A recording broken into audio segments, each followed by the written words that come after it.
Go. Hi everyone, good afternoon. Welcome to 876 Unscripted, where we talk about everything in Jamaica that's happening in Jamaica in an unscripted manner. So this is our very first podcast, so we want you to know what we're about. So we talk about everything from art, culture, music, anything that's happening in the scene, religion, politics, anything that is topical from last week to this week. That's what we're discussing. So I'm here. I am Stefan, and I'm here with Javon, and that is who we are, 876 Unscripted. So, from Tuesday, a lot has been happening in the media since the Prime Minister. It's been crazy. It's been crazy, right, Javon? Real crazy. Real crazy. Definitely. Everybody knows what was announced Tuesday. I'm seeing it all over social media, Instagram, TikTok, Facebook, Twitter. And I don't even use Twitter like that, but the Twitter threads have been amazing since Tuesday. So what would have happened? The government... Before they do that, but if it is that you weren't around, they didn't hear what happened, let's give them the clip of what the minister announced. Right? All right, so let's listen to this clip.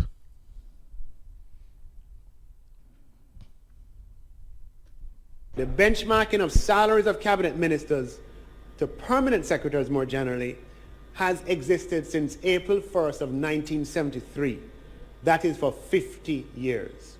In 1973, it was $1 per month over permanent secretaries, or $12 a year. And in 1986, it moved to $1 per week, which is $52. So the concept of linking the cabinet members' pay to that of the permanent secretary has existed unbroken for 50 years. Though roles differ, it's a continuous chain from the political directorate to the public sector officers. The political directorate provides strategic direction for the public sector and is therefore part of the delivery of public services through the Jamaican public sector. From the analysis conducted by Ernst & Young, who were consultants to the government on the public sector restructuring, the senior levels in the public sector were the furthest away from market. This is consistent with anecdotal evidence and has been a significant problem that has cost the country. Madam Speaker, if the public sector is unable to retain its leadership or to attract the most appropriate, experienced, and qualified leadership, the entire organization is put in jeopardy. We have to be able to attract new blood into the leadership levels of the public sector, to infuse new ways of thinking, new ideas for the organization's own growth and development. And we also need to attract persons to leadership, whether those persons are internal to the organization. For internal persons, outside of their own ambitions, they need to see that stepping up to leadership is worthwhile. And for the external prospects, they too need to see that making a transition is worthwhile to step into leadership in public sector organizations. Persons need to be encouraged in making career moves into public sector leadership, central government, public bodies, the political directorate, without putting their economic security at total risk. As such, Madam Speaker, there has been significant adjustment to the salary scales for the leadership across the public sector. And bear with me while I just give a few examples. And I brought some of the salary scales to share. In the police force, the salary scale for the deputy commissioner, before you consider other things, has moved from 9 million to 10.8 million to 14 million to 17 million, effective April 1, 2023. The salary scale for the superintendent was 5.6 million to 6.7 million. And for 2023, that's now 9.5 million to 11.6 million. For the deputy superintendent, who used to be at 3.3 million to 4 million, that's now at 6.2 million to 7.5 million. For the legal profession in the public service, Madam Speaker, the legal officer 6 has moved from 4.9 to 5.9 million, as at April 2021, to 10.1 to 13.6 million. The legal officer 5 has moved from 4.1 to 4.8 to 10.1 to 13.6 million. In the nursing profession, the salary scale in the leadership, Madam Speaker, has moved from, in 2021, 3.5 million to 4.2 million to 9.25 million to 10.995 million as at April 2023. For the second layer in the nursing profession, not just the leadership, it was 3 million to 3.6, and it's now moved to 8.25 million to 9.8 million as at April 2023. For medical doctors, and here I talk about not the consultants who earn much more than the other doctors. They used to be called junior doctors. We just call them doctors today. The salaries before this reform at the highest level of the medical doctor profession, the salaries, were 3 million to 3.6 million in 2021, and we have moved those now to 8.2 million to 9.8 million. The salary scale for medical doctors at the MO2 level were 2.6 million to 3.1 million, and they have moved to 7.3 million to 8.7 million. The salary scale at the MO1 level was 2.2 million to 2.7 million. That's moved to 6.3 to 7.5 million. Madam Speaker, it's necessary because the media hasn't really done it for us, even though the information is public. And I just think in coming to address salaries that we know will gather headlines in the public domain, it is necessary to put out information, Madam Speaker, where we have addressed salaries in the leadership levels of the public sector. And just to continue, Madam Speaker, the salary scale in the teaching profession, Madam Speaker, and I'll spend a little more time on this one, for principals of tertiary colleges, salaries were 4.3 million to 4.9 million, and those have moved to 10.4 million to $13 million, Madam Speaker, for 2023. The salaries for principals of the larger secondary schools used to be 2.9 million to 3.4 million, and those salaries are now 8.5 million to $10.9 million, Madam Speaker. All right, guys. The So salary you have scale just for listened to that principals clip from the Minister of Finance, Dr. Nigel Clark, outlining how they would have calculated or arrived at the new salaries for the political dictatorate of the land. But Javon, before we talk about that, I want us to actually look at the whole compensation review package in its entirety from last year up until this point. What do you think about that? It was some good sense reforms, but first and foremost, it was a restructuring. I don't think it was marketed properly. I think it should just be explained to the people that it was a restructuring exercise that focused mainly on optimizing and creating a consistent budgetary allocation for salaries across government. I think that's what the minister was aiming to do, and he's done that. I think too much emphasis was placed on the salary increase portion of what he was doing, and not necessarily the restructuring side of what he was actually doing. That's my take, because based on the scales I've seen, yes, some persons came out with a lot of money from what they were actually restructuring. However, it's more so a budgetary mechanism. My take. Right. Totally agree with you and totally understand where you're coming from with that point, that it was a restructuring. And this restructuring was actually needed to actually balance off everything that's happening in the budget. Because across ministries, across agencies, persons are doing the same job descriptions, right? And they were actually getting different salaries. So the base salary, for example, at one agency might have been 1.9 million, but they were able to collect around, let's say, about an additional $2-3 million in allowances and benefits, versus another agency, same 1.5 for the base salary description, but that agency was only paying out $1.5 million in allowances and benefits. So there was some disunity across the ministries and agencies. There still is some disunity across agencies and ministries, but that I've recognized as well. But they said they'll take care of that in another round of fixes. But also, what I think many persons are not forgetting, benefits and allocations and allowances aren't covered on the pensions. So though your pension calculations would not include those totals. So that may not be an aspect that many persons are looking at, but actually goes towards your long-term employee benefits. Javon, I thank you for bringing up that point because I think a lot of persons are only focusing on the now, but they're not thinking about their future and the benefit that this is actually bringing to them, right?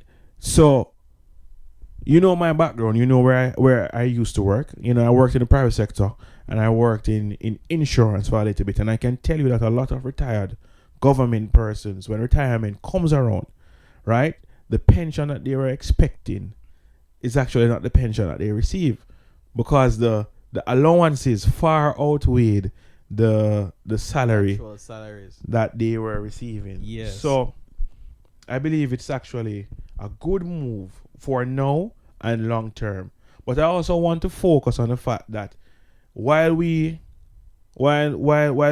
acknowledge that this was indeed a restructuring package, right, along with a recompensation or another compensation, we have to also talk about that in today's term, persons would have also received increases, right? No. Yeah. As a government worker, when I look and I see that I would have received a particular increase, I am saying that my life is a little bit better because I can probably go buy some more gas for my vehicle and not worry about the 3,000 or 5,000 I can full the tank. You know, you may be able to be to go on a little vacation or whatever. But I want persons to take a look and say that, you know, this is indeed what they would have gotten. Now, from last year up until this week, persons are saying that they received 20%, or that the government would have said that it's 20% that they're receiving. I want to point out that it's actually a minimum of 20%. Low end of the scale. Right? That they actually said a minimum of 20%. There are persons in the government that would have actually received a significant increase in their salaries, right? So I want to focus on the 3 groups or 4 groups that are highly important to us that is in the media right now, right? That persons are actually talking about, Javon. So we're gonna break it down in detail to examine each sector. But before we even break it down, I work in private sector currently, and there's this argument that's being floated around that they roll the benefits together in one and then tax everything as one. But truth is, many private sector workers don't have the benefit of non-taxable allowances. Every single allowance you make in the private sector is actually taxed. From uniform allowance to shoe allowance to traveling allowance, it's all taxed in private sector. Your bonuses. So your bonuses are taxed. Because I remember when they taxed my bonus and I heard I was getting X amount and start make planning a Javon, you know. Come here and say it's a big whack. No, sir. And then when me look, my ball. Such thing.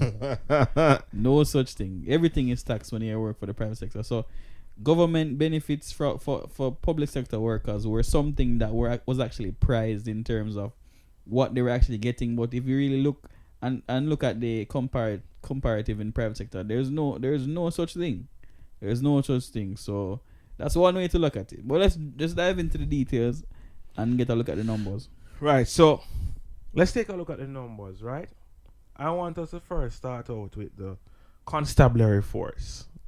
The guys in blue that keep us safe. So I want to personally say that I have the utmost respect for anyone who decides to be a police officer, because choosing to be a police officer in Jamaica, I think, is sometimes asking yourself to deal with some of the, how do I want to put this? I'm going to use the word or the phrase, dealing with not the best of Jamaica, not the best that Jamaica has to offer. Because we all know that the police are sometimes met with unnecessary aggression. So I am happy, especially that the constables, the one that we deal with, the ones that actually stop us when we're going about our way, you know, because you might be speeding or doing something, or you ran the red light, you know, you're guilty of it, wink, wink. But yes, let's take a look at the police officers. Previously, the constable was actually earning 874,000 per annum. As of this year, they are now at 2,076,000 Javon. and next year they will be at $2.4 million per annum.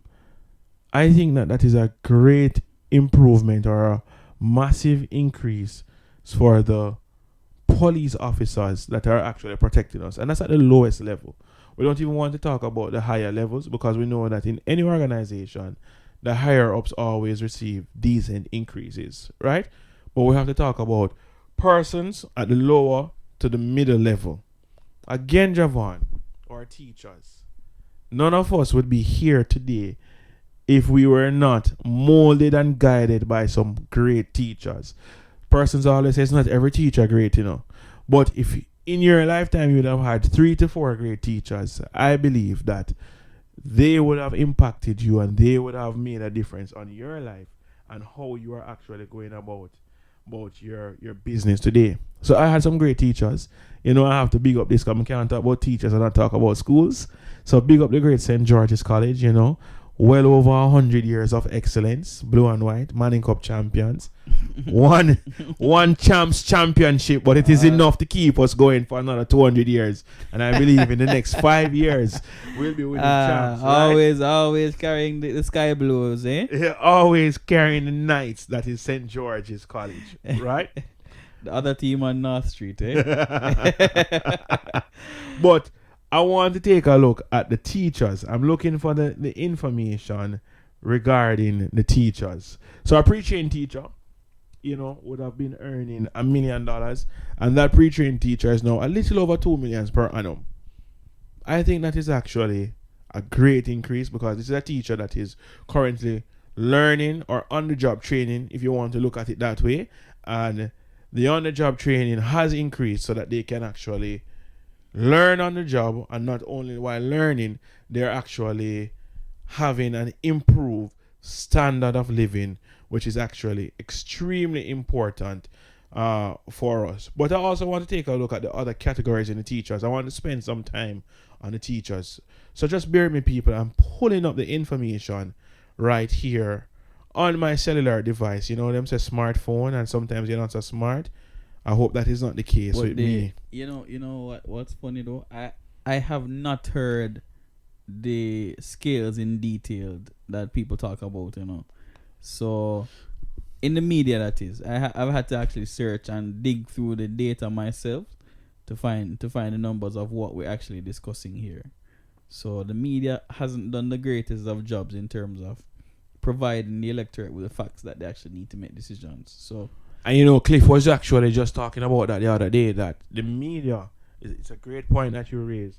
The scale is being loaded right here because I want to talk about graduate teachers and master's teachers, right? So that we can actually get it. But it's actually a great point that you raised. I don't think that the media is doing a good job in terms of bringing the information out there as to what people are actually earning. I think it's more... No, they're not.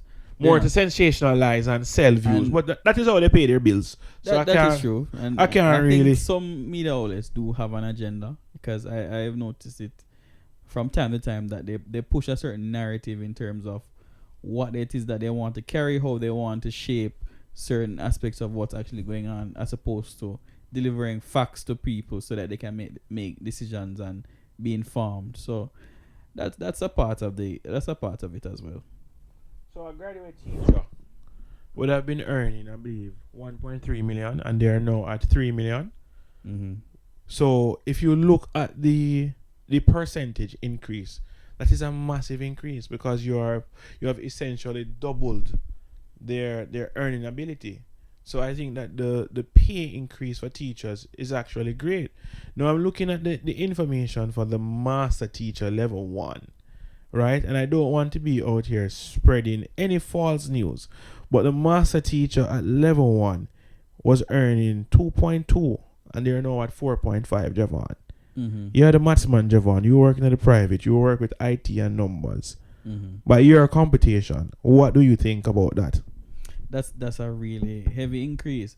But what I'd love to know is it that these numbers are the previous numbers are numbers that were calculated without the allowance that they would have received?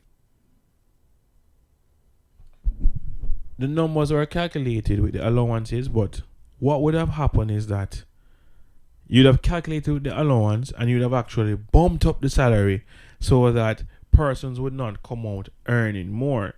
So when they have the allowances now rolled into their base salary, plus they still get an increase. On it. Okay. Right? So when you look at persons who were previously earning traveling, because I did the calculation, you're earning 1.9 million and you're getting 876,000. That's a 2 million plus for the year that you're actually getting. Mm-hmm. But if you were getting the 1.9 and the 876 and your salary has now moved up to about 3.9, 4.1, your allowances would have been accounted for and you would have gotten an increase on the overall amount. So when you are actually taxed, you are coming out better than you were before. Mm-hmm. So if you are coming out at even $37,000 more than you were earning before Japan, I believe that $37,000 extra monthly is a big, big thing. That's an addition to your groceries. Mm-hmm. That's you better able covering your utilities. That's recreation budget, because a lot of persons don't know that or don't understand that working, you actually need recreation. So that $37,000, you can take an additional $10,000 and drive over to Portland, Frenchman. This is not an advertisement for Frenchman, by the way, but it's a beach that I particularly enjoy. And you swim and you enjoy yourself. It does sound like an advert. Frenchman, you know where to find us. You know where to find us, 876 Unscripted, and we'll unscriptedly announce Frenchman. Yes. Right? Announce and endorse. Announce and endorse. But that is what I also want to take about. But also, our doctors and our nurses, right? Because people love the nurse. Nurse, big up yourself. Whenever I see a nurse walking on the road, I never hear anybody have nothing bad to say about a nurse. Not one. You understand? Except the one who break my heart that one time. I think all of we would have had a heartbreak from a nurse, Right?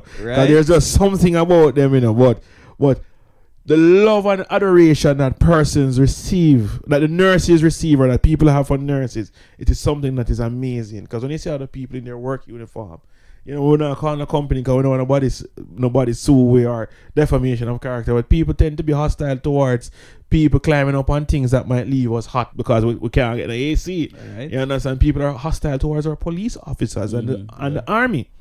But love for the nurses, right?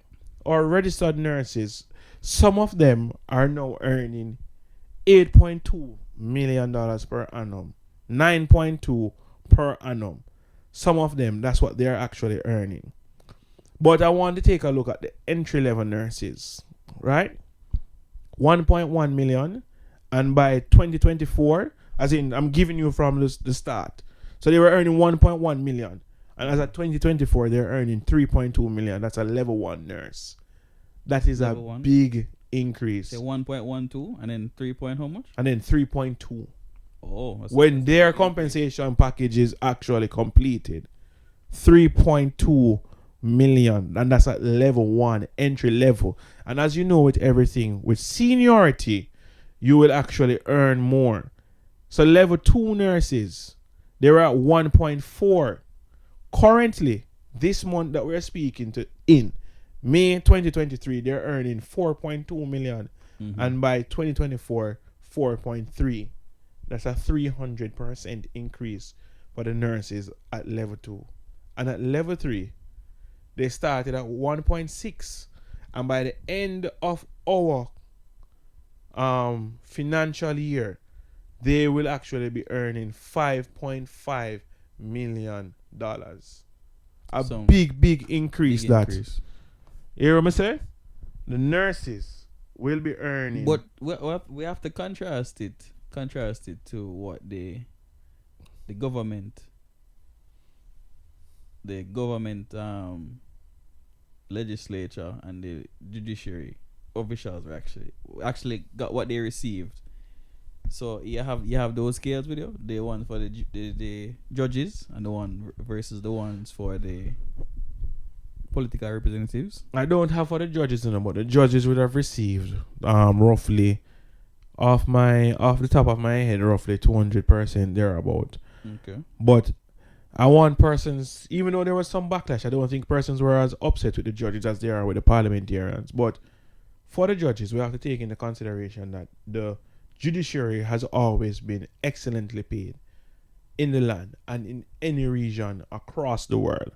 And you want that because you don't want the judges to be, you don't want them to fall easily for bribes. Because if I'm earning $25 million and you say I must give, you're going to come and give me $500,000 to say not guilty. Rubbish. Mm-hmm. Because I'm going to earn more. And remember that judges are judges for life. They don't really lose their jobs like that. It's not something that you can, with the flick of a button, the flick of a finger, they're out. So you have to take into consideration that they have to be well paid to give us justice for everyone that goes in front of them with a legitimate claim. Not just that though. There's an added benefit. There's an added caveat, and nuance that in some cases, some judges, the ones that generally get appointed to the Supreme Court, they cannot go. If it is that they leave the Supreme Court, they can't go back to practicing law. They're barred from practicing law. So in many cases, if they get appointed to the Supreme Court, they're effectively, if they leave, they effectively forego the right to practice law. Oh wow. Yeah. So in that case, you're definitely removing a source of income for them. Plus, easily you don't want your judges to be easily bribed. If it is I'm making $9 million a year, that may sound like a lot, but after taxes, I think that comes down to around maybe $6 a year. Probably 6 million. $6 a year. And if you stretch that out across 12 months, how much is that? 500,000. Right. So if it is that, so a person who's on trial, so let's say a drug lord is on trial, and you know how much money drug lords be pulling down every month, and then decide say I want to bribe the judge. Simple million, 2 million can sway the judgment to let loose one of him compatriots them or let loose the drug lord himself. So that is something that has to be considered in terms of setting fair compensation for the judges. And that's really what my mind goes to. No objections here from me in terms of compensating the public sector workers and the judges more. But that now brings us to the political representatives, and you have to acknowledge the backlash that was brought about with that announcement.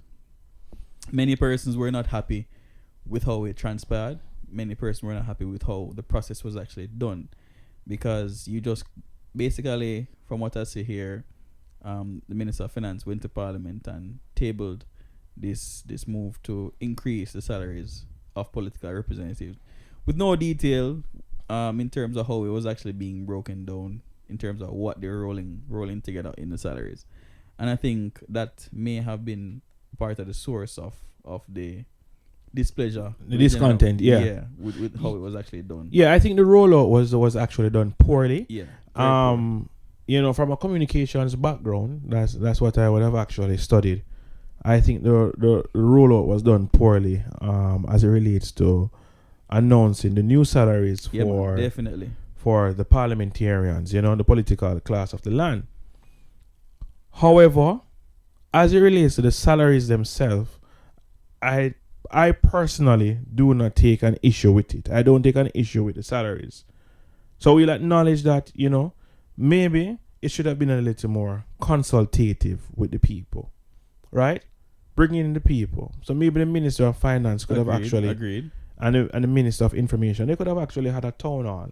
You know, like how they were having town halls for the rest of the public sector. And I think that is another major point of discontentment, because for all the public sector wages, they had their unions, they had to sit down, they had to haggle, they had to go back and forth with, all right, we are proposing this, and the unions they go back, no, we prefer this because this set of staff has these issues with what you're proposing, and the back and forth, and they come to some kind of agreement and they vote on it, and that's it. Right. There's a long consultative process of you know, asking and what should happen and all of that. And that was never had in terms of with the representative. And I think that's a big issue. But even though we acknowledge that it was never had, we have to acknowledge that for raising the public sector body, it had to be one that was done through negotiation. As it relates to the parliamentary class of the land, though, their salary increases, or the guide for their salary increases, is already outlined in the constitution that we uphold, or that each and every Jamaican must follow. Because, the constitution sets out how we should be guided in this land, and how the government should operate, and how the people should operate. So it's not that they had to come and negotiate. Maybe what could have happened is that the finance minister could have actually come out and said, guys, this was commissioned in 1989 under Michael Manley and Ashenheim, and this is how we actually go about increasing salaries for parliamentarians, right? Right. Also, the increases for the parliamentarians also takes into consideration the allowances and benefits that they were receiving, just as how it was taken into consideration for the public sector. So they received housing allowance, they received a driving allowance, they receive grocery allowance, they receive clothing allowance, Wife allowance. Wife allowance. Jesus Christ, we need to turn politics or go join the JDF. I mean, if you lose weight and join the JDF, someone can get a wife allowance as well. Right? Yeah, we get a wife first. Don't get that very. I'm working on it, I'm interviewing some people in Japan to get a wife. You have a shortlist yet? Tell us the shortlist. You're getting me in trouble, but I'm not going further than that. But I'm interviewing some people. Wink, wink. Sending the resume. Maybe Javon and his wife can actually look it over and help me with the process. I'm sure my wife is ready and waiting to review that list. But so really and truly, persons are upset because they're seeing base figures moving from 6 million to 14 and 6 million, 8 million to 22. But I don't think that it was properly explained that just as how the public sector workers had allowances and benefits that were taken into consideration, and then an increase would have been applied to it, that is how it was actually done for the parliamentarians. Not only that, in the constitution, it says that the parliamentarians, the cabinet ministers, because persons are upset with the increases, but Javon, I don't think people understand what it is that a politician does. What a member of parliament does, what an MP does. Well, a member of parliament and MP are the same thing. Council, that's where I was going. What a cabinet minister does. Agreed. But in terms of job description, I have to play the devil's advocate here, Stefan, and say, if persons don't understand what MP does, whose fault is that? I'm not going to place blame or say whose fault that is. I believe that persons, probably would have moved away from looking at the roles and so on and so forth, because most people don't even know what for them job do. Them just go at work. Yeah. You understand what I'm saying? So maybe we as a nation should take personal interest in finding out what these people are supposed to be doing for us, and then we actually hold them accountable by actually saying, this is what you came and campaigned to do, and you said you were going to do, and we elect you for this, so this is what we want, right? So I want people to understand that a councillor was previously earning $1.6 million per annum, right? And I think MP $4 million. And all of this, from my understanding, really goes back into them being in the constituency. And I'm not advocating for them or picking up for them on either sides, but I know that the life of a councillor or an MP is one that is supposed to be for the people, right? Sometimes I'm from the country area, and I see councillor and MP. I see them come funerals, I see them come prize giving, and every time them come, I see 100 man behind them, X, Y, and Z. But I want to talk about the role of your councillor and of your MP. Remember, your MP is the CEO of your constituency. So the CEO of a company earns X amount, and they are charged with leading their management team. And you're making a very problematic argument right now, because Well, continue. Remember, you know, When do you finish? remember, you know, Javon, look at it this way. The constituency is an organization, a living, breathing organization, Right. because it is filled with constituents. I agree with you, Right? But I can't go as far as to say the MP is the CEO of a constituency. For one, an MP doesn't have any KPIs, and we both No, know. check your constitution. Your member of parliament and your political directorate is supposed to produce or provide strategic oversight or guidance that actually leads to the development from the constituency level straight up to national development. I agree with you. That is it. That I is the agree with you. only KPI But that is there for them. right, and that is not even that's not a KPI. That's a statement. No, that's a KPI, because you want to know why that's a KPI, Javon? Why is that a KPI? Because if they don't know what they're supposed to do, they're fired by the people. Yeah, People after hire and 5 fire them. years. A CEO is not hired. Is not hired for 5 years. A CEO can be terminated within a year of his contract. Because of how a private sector, Right. So that's what I'm saying. You know? You can't compare a constituency to a private sector entity. For one, for the next reason is that the KPIs I refer to are the KPIs you can actually measure. If it is that they're an MP is responsible for the strategic development of a constituency, then the MP at the beginning of his term he can say, all right, not even before the beginning of his term, before he's even elected, he say, these are going to be my promises. Mega bill 2 community centers. Mega fix these roads, naming the roads. I'm going to ensure that mass Jew around us will get 5 hog, 6 goat, 3 sheep. No, we're not sheep in Jamaica. Yeah, we're not sheep in Jamaica. Cow, yeah. And chicken. Right. I'm going to ensure that this person get this attention from RADA. Those are the MPs, would be the MPs KPIs. And at the end of 5 years, you look at the KPIs and say, Mr. Ferguson, you never do so. We're not talking about Fenton Ferguson. Let us refrain from using last name. Use Mr. Blue Wall. Yes, Mr. Blue Wall. Right? So, my boy, Mr. Blue Wall, I never do so good. You know the KPIs, you do 50%. They get half it done.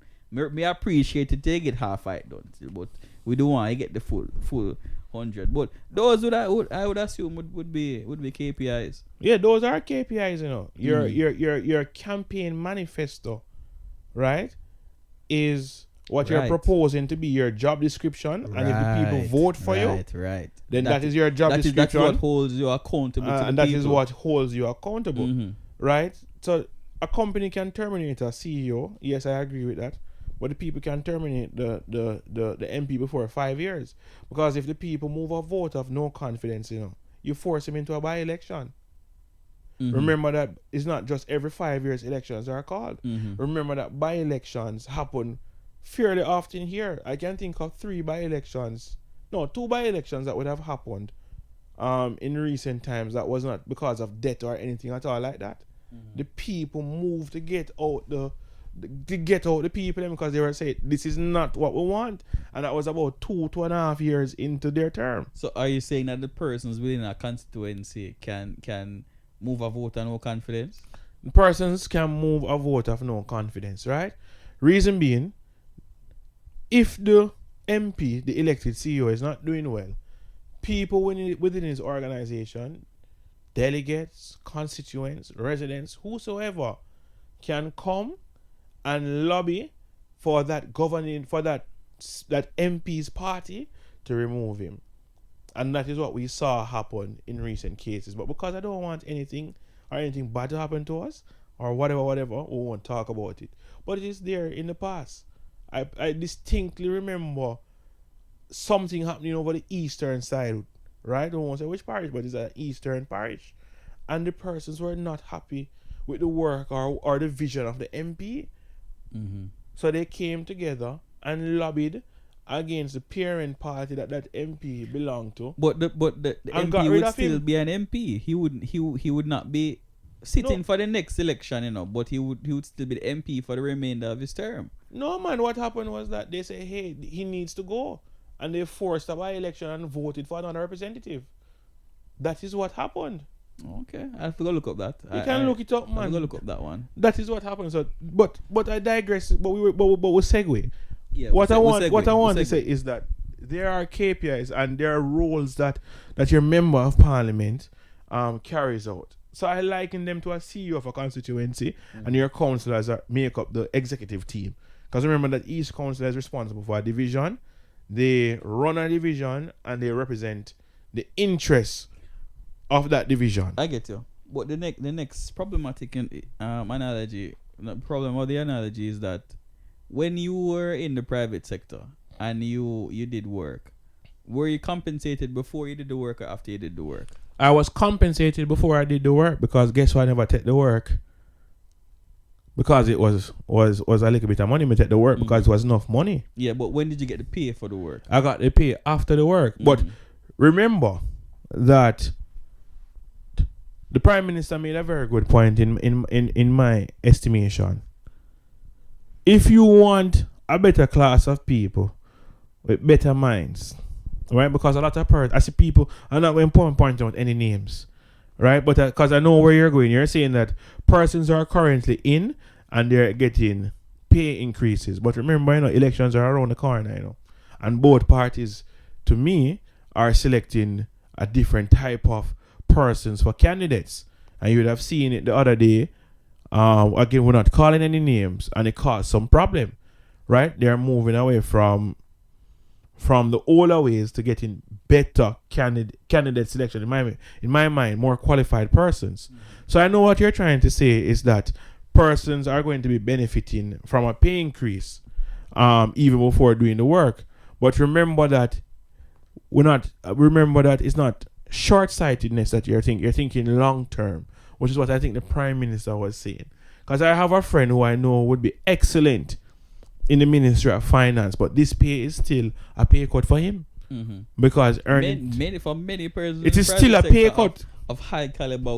The previous salary would be a pay cut for many of them going into representation and politics. And this new salary is still a pay cut for a lot of them. To deal with Jamaican people, that comes with a premium. I'm not gonna lie. Exactly why I said the police them forget why they got. I'm not gonna lie. When I say certain things in terms of how you actually have to handle the general public, it's rough on some of the public sector employees, much less the persons who lead them. Exactly.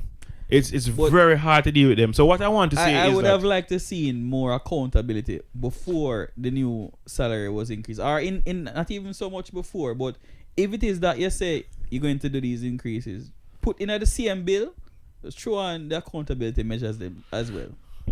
That could have happened. I will concede to that point. That the accountability measures could have come out at the same time, right?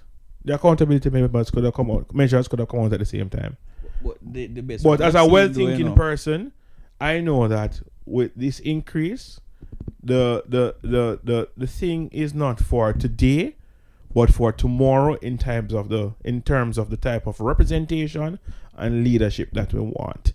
Because we keep on saying Vision 2030, right? But we're not putting things in place to attain Vision 2030. So with this new salary package, I do believe that it is enough to entice some brighter minds to actually enter in. Because if you look at the state of Jamaican politics, we've reached a point where our parliamentarians are heading out. And while we're at this point where they're heading out, we're also at a crossroad where younger persons like you and myself, are not really interested in politics.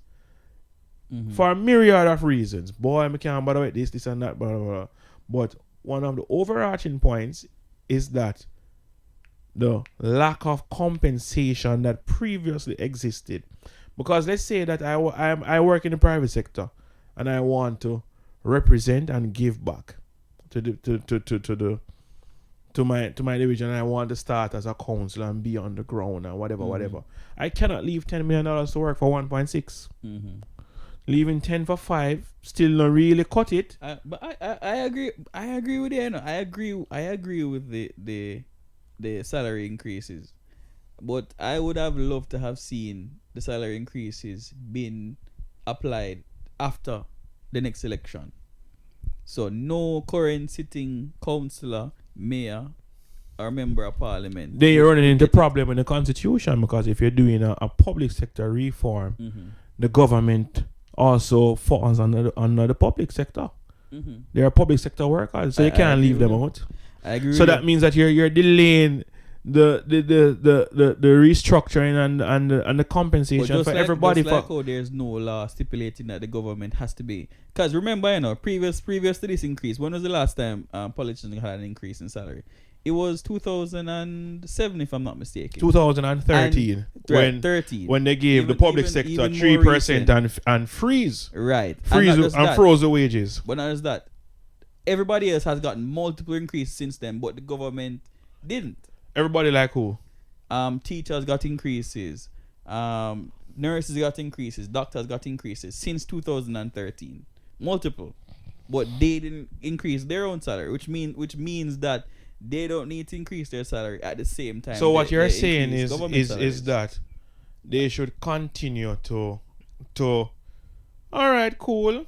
Work for the same money. I think they could have waited until the next election. No, Javon. I think so. I am not going to agree with that. I think they could. I'm not going to agree with that. You should strike that from the record. Strike it from the record, like that's in fine. Parliament. To me, it seems that the elected members wouldn't have to work and earn that pay increase for the next election. That's my view still. No. You can't have a man working and giving everybody else everything, and then you leave. That's like you cooking dinner and sharing yourself out of the pot continuously. No, I don't agree with that. Especially when 2 years. Especially when everybody else was getting and they're giving. No. I think it is fair. With the increases, all I have an issue with is how it was actually rolled out. I think it will welcome new persons, and even if you say wait until after the next election, you shot yourself in the foot. Because guess what? It's the same set of people would be running in the next election because the pay is still a little bit. So that really and truly is counterproductive to your point. It wouldn't be the same. Well, I can't tell whether it would be the same people or not. It would still be the same people, man. I see people on social media know that they're if they win the next election, I'm not saying if they win it would be the same money. And I'm saying regardless of who won the next election, they would have benefited from the pay increases. Run your point again. I'm not sure I understand. I'm saying grant the pay increases, yes. But in order for the representatives to get the pay increases, they would need to win the next election. No, regardless of who wins. That's not how the Constitution is written, sir. If you're doing the pay increases... The Constitution doesn't speak to pay increases. Your Constitution speaks to pay increases for your parliamentarians. What part? Right? Let us go and Google it and check it out later on. I'm pretty sure the Constitution doesn't speak to pay increases. What? I know that I take issue with that had passed point. Legislation linking their salary to the judiciary. Yes, I know that bit, but I don't recall seeing that they have to raise their salaries. So, yeah. So at this point in time, my humble opinion, it is fine. We're going to attract nicer people. I'm thinking of throwing my hat in, so I'm thinking of which party I want to join. I know I want to represent in St. Thomas where I'm from, but I need to know where I'm actually going to go, because this is now enticing to me. But for me, it was just the optics. I don't have an issue with the amount. Persons, though, the media, though, should actually focus on how they should provide more details. More detail in their reporting, so persons can get a full picture of actually what's going on. Because many details they left out. They're drawing comparisons where no comparisons exist. They're using information that shines a particular light on actually what's happening and draws narrative. To me, the media's responsibility is to present facts and not shape narrative. That is true, and that's what they've been doing, shaping narratives from 1901, from Wapakill Philip, right? But like I said, it's media and they have to sell, and we don't gravitate towards positive or pragmatic information. We gravitate towards catch you hat a lie and father or other things that is Hey, nice. why are you going against the culture, sir? Catch you at a lie. Because we're talking about the parties, but culture plays a big part, and I think it's probably the culture of the media to sensationalize and not report in a way that is pragmatic. But then that's And why that's why you unbiased. have independent viewpoints. That's why we're here. That's why we have a podcasting 876 job. Unscripted, 876 Unscripted. We're reporting in an unscripted manner. here in an unscripted, unbiased, and no narrative generating manner. Right. So, but that is really it from me. The rundown for myself is that the compensation review last year was a tedious one. But I think overall it would have captured and would have been fair and equitable for the masses across the public sector. When I look, I don't see the doctors really complaining. I don't really see nurses complaining. I don't really see fire people complaining. I don't really see the administrative staff, which is represented by the Jamaica Civil Service Association, complaining. So that tells me that I think that the bulk of the persons who would have received who would have fallen under this restructuring and received newer compensation, they're just quite fine, because persons that I talked to individually on the lower end would have received maybe 37,000 additionally, and I know people going home with an additional $250,000.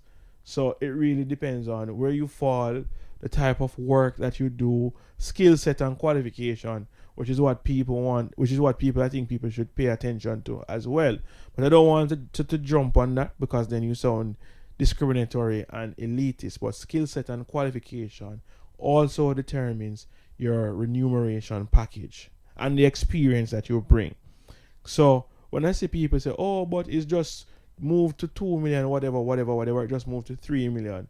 Remember that there are varying scales, and the scales start at 2 million, but it might go to 4.9 million based on your years of service, the level of experience, when you've upgraded yourself as well. So you went in with a degree, but you got a master's, you will actually receive an increase in salary as well.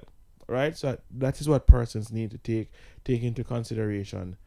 Again, for the parliamentary increases, no issues whatsoever. My issue was the optics and the rollout of it and the lack of explanation that was done. So I hope that the finance minister and the prime minister hears our little podcast here at 876 Unscripted and decide to host maybe 3 or 4 town halls in the coming weeks to actually explain how they came about this new salary package, how they came about it, and to let the people know that it wasn't a chikini that the finance minister just get up and just go one go from the prime minister 9 million to 25 or 30 million, or for himself 7 million to 22 million or whatsoever. Let the people know that it was prescribed from 1989. I think it was Michael Manley that would have actually commissioned a group of accountants and auditors, whosoever, to actually come up with the formula, and the formula said it must pay this. And we didn't jump into the role of the minister. We segued when we were discussing the MP. Remember that your minister. Maybe we can tackle that on the next episode. We'll tackle that on the next episode. Can we get a minister? Who we know? Do we know ministers? Yes, man. We know ministers. I went to George's, so there are a lot of ministers from George's. I'm pretty sure I can send out a broadcast in our WhatsApp group. Get any number of ministers from George's? We can get any number of ministers from George's and people from the private sector, because the private sector actually came out and said that they are okay with the salary increases, but as you rightly pointed out, the accountability measures need to come forward at this point in time to hold them accountable and to ensure that they work and do the work that they were elected to do, so that they can get their pay. But for me, I have no issue with it. So overall, the salaries in the government, I think they're fair and competitive with the market rate. Because when I look at project officers in the government, it's roughly $6 million per annum. And when you look in the private sector, project officers are starting at around that as well, or just a tad bit more. So it is good and competitive and fair in my estimation. All the salary packages that was restructured and rolled out to the public. For my rundown, I'd say the issue of political compensation, whether appointed or elected, has always been contentious. And what we've seen is that the Jamaican public has not the appetite to see compensating politicians unless they've seen a commensurate of the actual work and results of said politicians. And I can't argue with that. The people want to see that their money is being well spent and the job they're paying you to do is done proper. So that is clear. I don't think most well-thinking Jamaicans disagree that they should have received disagree that they should have had an increase. I don't think so. I think they'd want to have been consulted more, as you earlier stated. So in total, I think if I did the math right, the resultant of this public sector restructuring, concluding with the political representatives, amounts about $100 billion added to the annual budget. So now that has been done, we need to see a commensurate increase in productivity from not only the civil servants but also the representatives. But we you have know, to see though, that Javon, for that to be valid. You just make a point here, and it clicked to me, that a lot of persons are referring to the productivity and accountability measures for the parliamentarians. And I'm playing devil's advocate now. For the parliamentarians. You know, this talk never existed last year with the public sector workers. Mm-hmm. They just wanted some more money. Yeah. No one discussed how the government would be extracting the value. The truth is, if you ask anybody in the streets, do you think public sector workers are productive?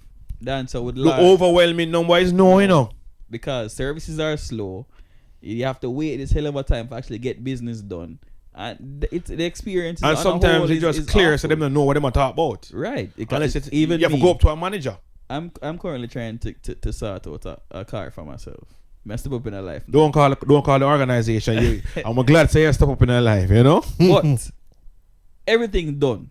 Everything sorted between the dealer and the credit union I work through. Big up COK. Yes. Big up COK. You know, COK 876 Unscripted.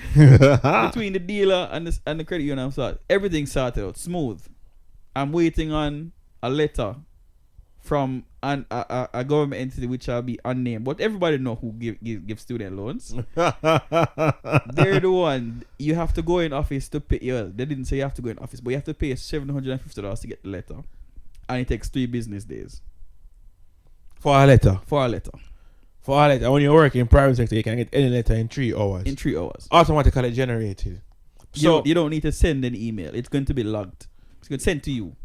So I want persons to also look at the public sector workers and say, hey, if our taxes are going to be increasing your pay, we need proper services. If we're paying over taxes and tickets for when the police them ticket when we are do road sport mode, we need things done. We need to be in and out in a timely manner. I shouldn't be standing in the sun for half an hour to pay a 500 a seatbelt ticket, right?